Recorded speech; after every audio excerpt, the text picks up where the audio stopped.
I think, Tom, one of the things that you talk about in the book that might be really interesting to hear about is your discussions about both high leverage problems, like where we should be focusing our efforts, but also the power of micro innovations. And I think particularly for this group, where we both care about the large picture, but folks also have control over their local spheres. I think maybe hearing some about the high leverage problems and the micro innovations might be a particularly powerful piece if you can think of an example or two to pull out and share.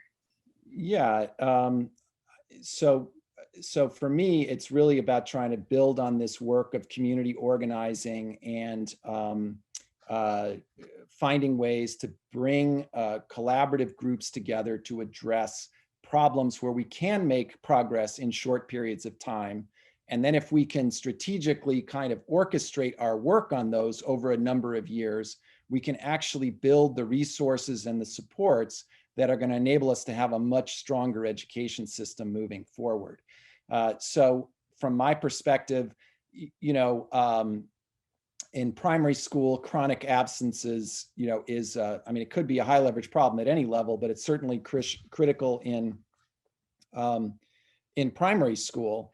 But I think there's a series of kind of high leverage problems in elementary school we could address that would help and could help to dramatically improve our ability to support students to learn to read. And so I talk about it in the book. It's a simple set of, you think, first of all, we've got kids in schools all over that have never had a vision exam. So they may not have glasses if they need them. But, we know how to give kids glasses, right? We know how to match kids with glasses. We could solve that problem. So there's a group of kids who could directly benefit right now for access to a resource that's inequitably distributed. Secondly, so we put, glasses in kids' hands. We put vision screenings in place.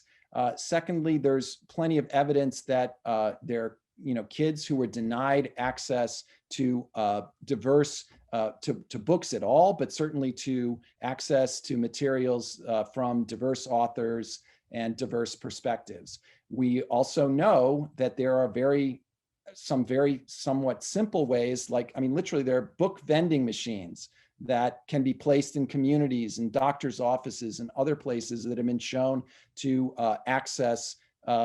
to increase access to books. Dolly Parton supports one of those programs. We could also put, so I'd like to see a community doing vision and getting books in place, but then also working on the issue of chronic absence, because if kids are going to learn to read, they need to be in school.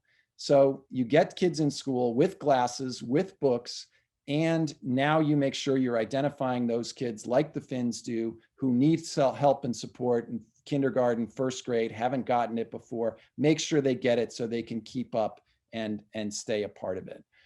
That's not going to solve everything. It's not going to work for everybody, but it's an area where we already have the capacity to make significant improvements in lots of different communities. I think the same can be said for that kind of orchestrated response around access to college and why this group is so interesting. I think just within the group that's here, it would be fascinating to hear about what are the problems that we already know how to solve that are contributing to the inequities and the difficulties that some students are having in getting to college. And let's